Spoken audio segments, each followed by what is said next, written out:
happy birthday, Tatay Digong. Wish namin na sana makauwi ka na sa Pilipinas.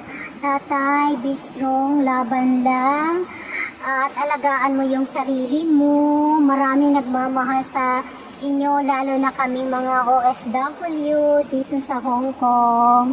Tay, we love you so much. And may the Lord God bless you always. And more birthdays to come, Tatay. You are the best president ever. Kaya maraming nagmamahal sa inyo, lalo na kaming mga OFW. I love you, Tatay.